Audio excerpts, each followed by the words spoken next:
My ex left me and our kids with a note saying she'd be back in a few years. 6 years later, she returned, but I had already moved on and remarried. I was 29 when I found the note taped to our bathroom mirror. Trevor, I can't do this anymore. The kids, the house, pretending to be happy, it's suffocating me. I need to find myself. I'll be back in a few years when I'm ready to be the mother they deserve. Don't look for me. Vanessa, 8-year-old Chloe, and 5-year-old Mason were still asleep. I stood there holding that piece of paper, my hands shaking. Half her closet was empty. Her passport was gone. The joint savings account had been drained. $23,000 vanished overnight. For the first month, I kept expecting her to walk through the door. The kids asked every day when Mommy was coming home. I ran out of excuses by week 2, so I told them the truth. Mommy went away to think about things, but she still loves them. Chloe stopped eating dinner. Mason started wetting the bed again. I took family leave from my engineering job and learned to braid hair from YouTube videos. I figured out which pediatrician took our insurance and memorized the school pickup routine. I became both parents overnight because I didn't have a choice. The first year was brutal. Mason would wake up screaming for his mother at 3 a.m. Chloe became fiercely protective of her little brother,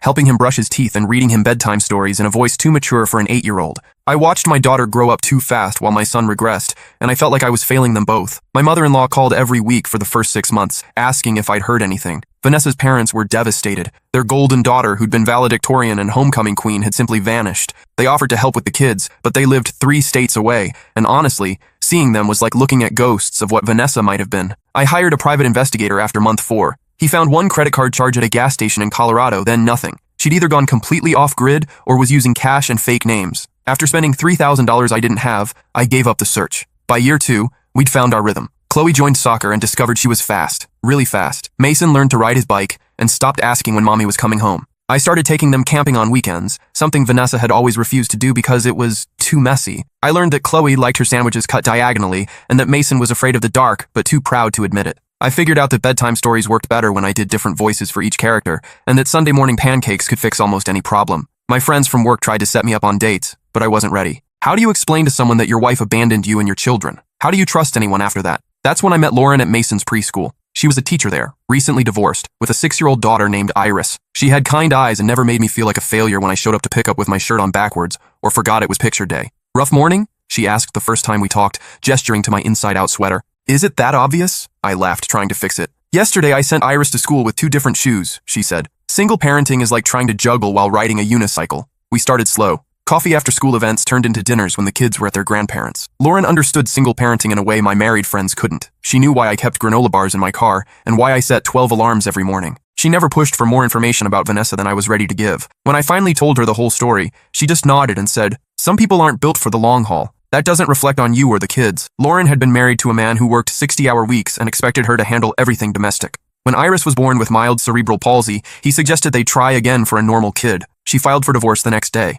I realized I was already a single parent, she told me. Might as well make it official. 3 years after Vanessa left, Lauren moved in with us. The kids adored her. She helped with homework without being asked and never tried to replace their mother, just filled the space Vanessa had abandoned. Iris fit perfectly into our chaos. She was quiet where Mason was loud, artistic where Chloe was athletic. The 3 kids became inseparable, building blanket forts and putting on elaborate plays in our living room. Lauren made our house feel like a home again. She painted the walls colors other than beige and hung pictures of our blended family everywhere. She taught Chloe how to French braid her own hair and showed Mason that cooking could be fun, not just a chore. We married last spring in our backyard. Chloe was my best woman, wearing a navy blue dress she'd picked out herself. Mason walked Lauren down the aisle, taking his job as ring bearer and protector very seriously. Even Vanessa's parents attended, which said everything about how they felt about their daughter's choices. "She's good for you," Vanessa's mother whispered to me during the reception, watching Lauren dance with all 3 kids. "The children are thriving." It was true. Chloe had made honor roll and was being scouted for the regional soccer team. Mason was reading above grade level and had stopped having nightmares months ago.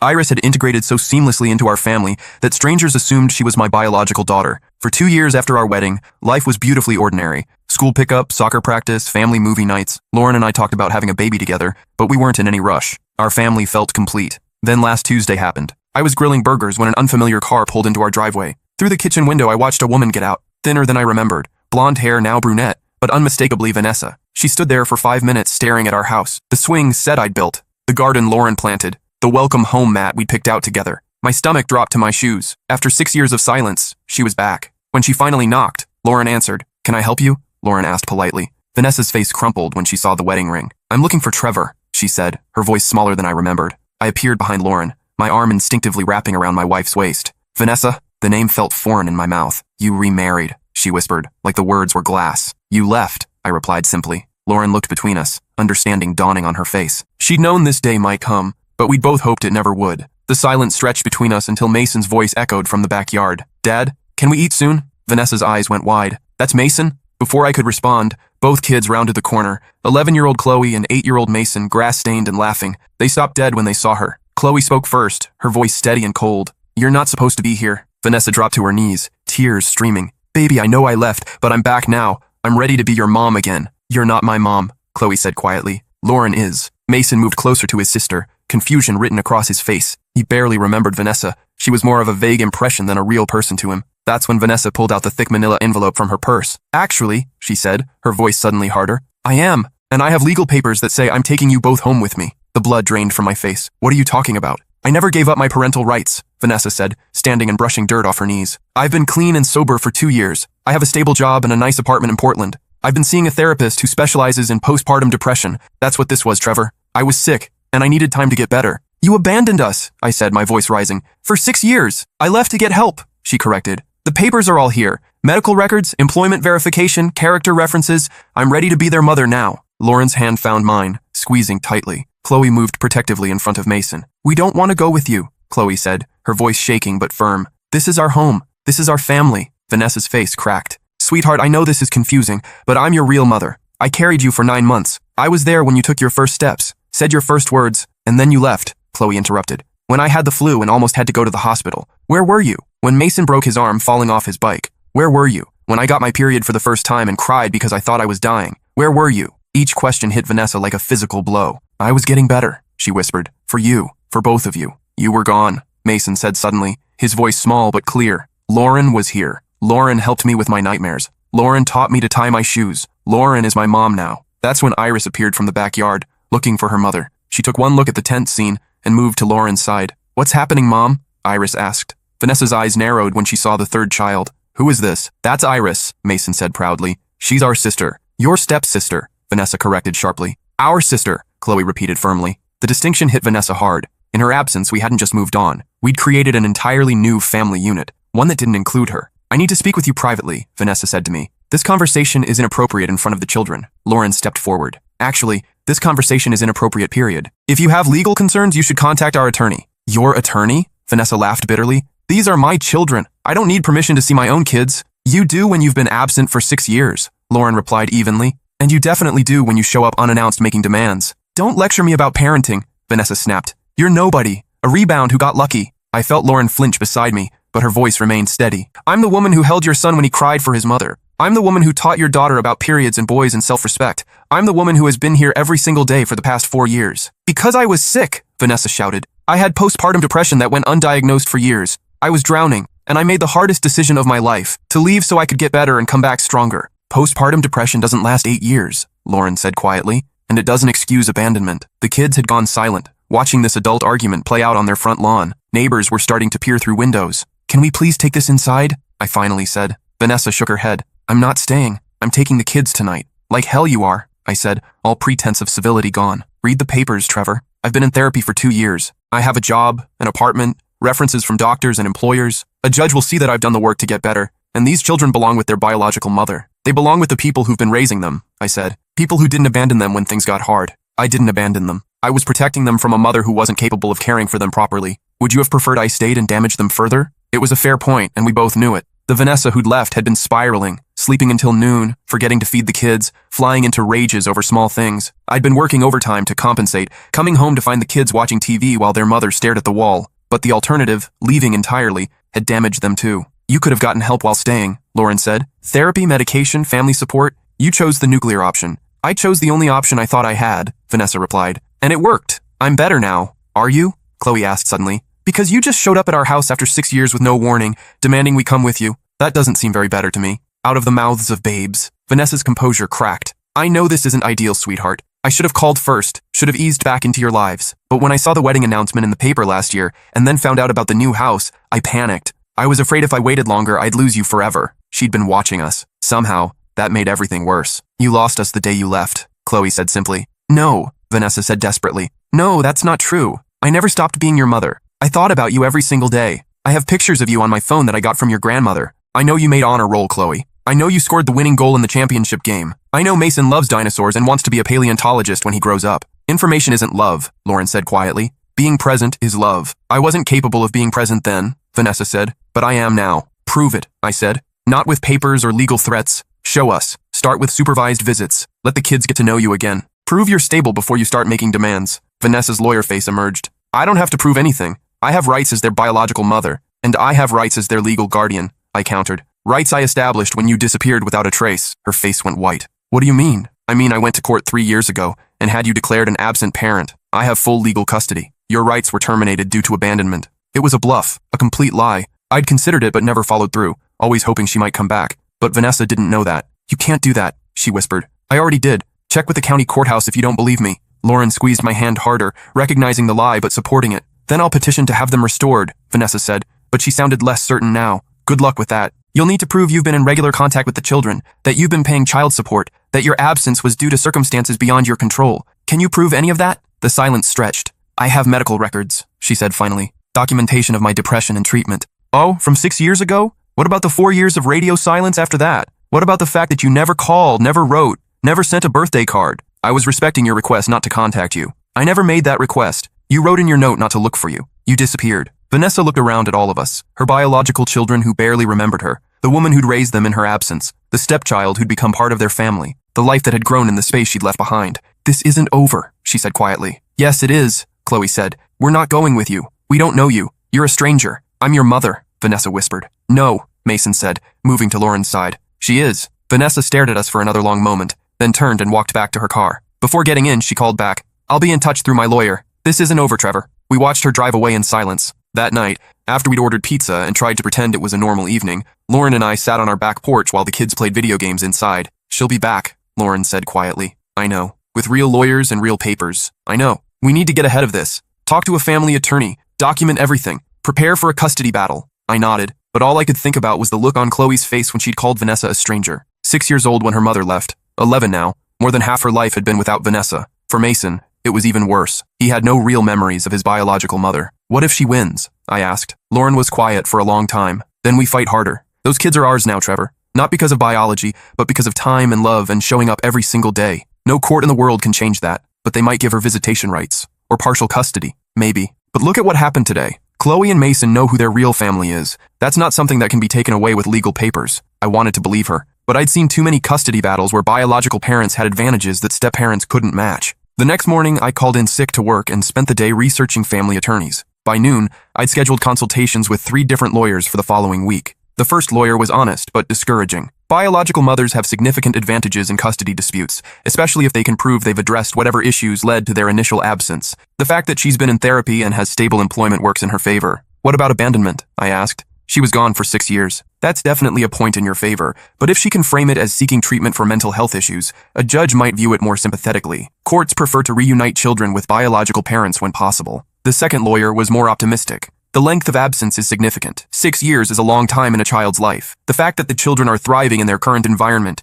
and have expressed a preference to stay will carry weight. But she could still get visitation rights? Almost certainly. But we can push for supervised visits, gradual reintegration, requirements for continued therapy. We can make this process as slow and difficult as possible while prioritizing the children's stability. The third lawyer was the most expensive, but also the most experienced with cases like ours. Here's what's going to happen, she said bluntly. Vanessa will file a petition to restore her parental rights. She'll claim temporary inability to care for the children due to mental health issues, show evidence of recovery and stability, and request immediate visitation with the goal of shared custody. And you think she'll win? I think she'll win something. The question is how much and how fast. Our job is to slow this down, document everything, and make sure the children's voices are heard. I hired her on the spot. 2 weeks later, the papers were served. Vanessa was indeed petitioning to restore her parental rights and requesting immediate unsupervised visitation with the ultimate goal of shared custody. She had documentation of her depression diagnosis, 2 years of therapy records, employment verification, and character references from her therapist, employer, and new neighbors. Her lawyer had done his homework, but so had we. We documented every school event, every doctor's appointment, every soccer game and science fair project from the past 6 years. We had statements from teachers, coaches, pediatricians, and family friends. We had the kids' school counselors prepared to testify about their emotional stability and their expressed wishes to remain in their current home. Most importantly, we had Chloe and Mason themselves. The first hearing was scheduled for October, 6 weeks away. In the meantime, the judge ordered a guardian ad litem to be appointed to represent the children's interests. A social worker would interview all parties and make recommendations to the court. This is good, our lawyer explained. Gals are trained to focus on what's best for the children, not what's legally convenient for adults. If the kids are clear about wanting to stay with you, that will carry significant weight. The guardian ad litem, Patricia Hoffman, turned out to be a kind woman in her 50s who specialized in high-conflict custody cases. She spent 2 hours at our house, observing the family dynamics, talking with all 3 kids, and interviewing Lauren and me separately. "How long have you considered Lauren to be your mother?" she asked Chloe during their private conversation. "Since I was 8, Chloe answered without hesitation. "When my bio mom left, Lauren came and made everything better. She helped me with my homework and taught me about girl stuff and came to all my soccer games.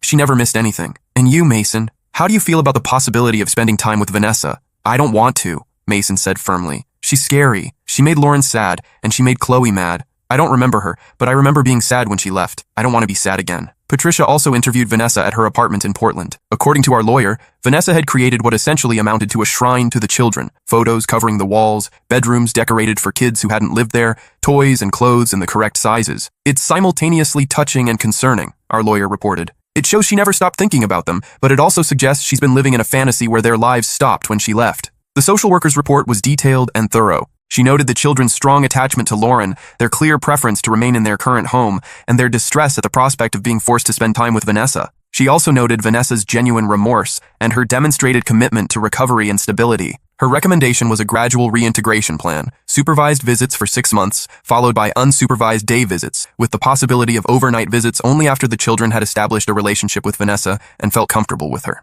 It was more contact than I wanted, but less than Vanessa was demanding. The first supervised visit was scheduled for a Saturday afternoon at a family therapy center. Vanessa would have 2 hours with the kids in a playroom while a social worker observed. Chloe refused to go. "You can't make me," she said, arms crossed in our kitchen. "I'm 11 years old. I know what I want. And I don't want to spend time with someone who abandoned me." "Sweetheart, the court ordered this," Lauren explained gently. "If we don't comply, it could hurt our case." "Then let it hurt the case. I'm not going." Mason was less vocal, but equally resistant. When we tried to get him in the car, he had a complete meltdown, screaming, kicking, refusing to get dressed. "This is exactly what I was afraid of," I told our lawyer over the phone. "Forcing this is traumatizing them." "Document everything," she advised. "The children's resistance to contact is relevant evidence, but they do need to attend this visit. If they refuse, it gives Vanessa ammunition to claim we're alienating them against her." In the end, Lauren and I both went to the visit. We sat in a waiting room while Chloe and Mason spent the most uncomfortable 2 hours of their lives playing board games with a woman they considered a stranger. Through the observation window, I watched Vanessa try desperately to connect with children who had no context for her presence in their lives.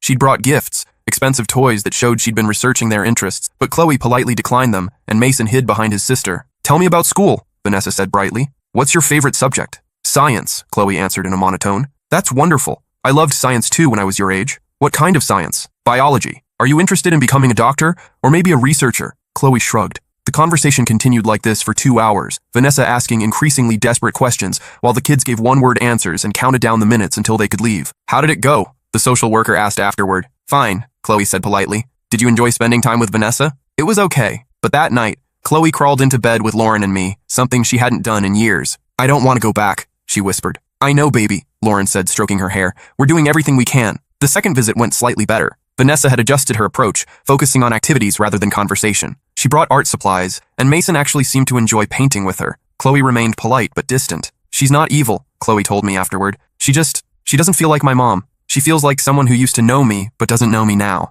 By the fourth visit, a routine had been established. The kids would go, spend 2 hours making polite conversation and doing supervised activities, then come home and need extra reassurance that they wouldn't be forced to leave us. "This is working," Vanessa told the social worker. "They're warming up to me. I think we're ready for unsupervised visits." "I disagree," our lawyer argued at the next hearing. "The children are complying with court orders, but they've shown no genuine enthusiasm for developing a relationship with Ms. Brennan. They consistently express anxiety before visits and relief when they return home." The judge reviewed the social worker's reports, which documented the children's ongoing resistance and their clear statements that they did not want their living situation to change. "I'm going to continue supervised visits for another 3 months, he decided. "At that point, we'll reassess based on the children's comfort level and their expressed preferences." It was a small victory, but a victory nonetheless. During those 3 months, something interesting happened. The forced visits actually strengthened the kids' resolve. Rather than gradually warming up to Vanessa, they became more articulate about why they wanted to stay with Lauren and me. "She keeps trying to give me stuff," Mason told the social worker. "But I don't want her stuff. I just want to go home. She talks about when I was little like she was there," Chloe said. "But she wasn't there. She doesn't know who I am now." The social worker noted that while Vanessa was trying hard to connect with the children, they had developed a strong family unit in her absence that didn't include her. "It's not that the children dislike Ms. Brennan," she wrote in her report. "It's that they have no context for her role in their lives. To them, she is essentially a friendly stranger who claims to be their mother." Meanwhile, our home life continued normally. Chloe made the all-star soccer team. Mason started taking piano lessons. Iris won the school art contest. We went camping, hosted sleepovers, and navigated the usual challenges of raising 3 kids. The contrast wasn't lost on anyone. At the next hearing, the judge asked to speak with Chloe and Mason privately in his chambers. They were gone for 30 minutes, and when they returned, both looked more confident than I'd seen them since this whole process started. Your Honor, our lawyer said, we'd like to request that the court consider the children's clearly expressed preferences and their demonstrated stability in their current home. I've considered everything, the judge replied, including the fact that Ms. Brennan has made significant efforts to address the issues that led to her initial absence from these children's lives. My heart sank. However, he continued, the children's welfare must be the primary consideration. After speaking with them privately, it's clear that they have formed strong attachments in their current home and that forcing them to develop a relationship with Ms. Brennan against their will would not serve their best interests. Your Honor, Vanessa's lawyer interjected, my client has constitutional rights as the biological mother, and those rights must be balanced against the children's well-being. The judge interrupted. Ms. Brennan, you've worked hard to get your life on track, and I commend you for that. But 6 years is a significant portion of these children's lives. They've bonded with other caregivers and expressed a clear preference to remain in their current home. He paused, reviewing his notes. I'm going to terminate the supervised visits. Ms. Brennan, you'll have the opportunity to send cards and letters to the children, which they can choose whether or not to read. If, when they reach the age of majority, they choose to develop a relationship with you, that will be their decision to make. Vanessa stood up abruptly. This is wrong. They're my children. No, the judge said firmly. They were your children. You made the decision to leave them. Mr. Phillips and Ms. Chen made the decision to raise them. The children have made the decision about where they want to live. The court will respect that decision. I thought Vanessa might collapse. She looked around the courtroom wildly, as if searching for someone who would advocate for her. You've poisoned them against me, she said to me. I've protected them from abandonment, I replied. There's a difference. The final papers were signed 3 weeks later. Lauren and I officially adopted Chloe and Mason, making our family legally complete. Vanessa's parental rights were permanently terminated. We never heard from her again directly. But Chloe gets a birthday card every year with a Portland postmark. She reads them now. She's 14 and curious about her biological mother, but she never responds. Do you ever wonder what would have happened if she'd stayed? Lauren asked me last month on our anniversary. Sometimes, I admitted. But then I look at our kids and I can't imagine them being any different than they are. Chloe is 15 now, captain of her soccer team and talking about college. Mason is 12, still dinosaur obsessed, and the most empathetic kid I know. Iris is 11 and planning to be either an artist or a veterinarian or possibly both. They're happy, healthy, well-adjusted kids who know they're loved unconditionally. Sometimes I wonder if Vanessa ever found the peace she was looking for when she left us. I hope she did. I hope she built a good life for herself in Portland, but I'm grateful every day that she left us to build ours without her. The note she left said she'd be back when she was ready to be the mother they deserved. What she didn't understand was that by the time she was ready, they already had the mother they deserved, and it wasn't her.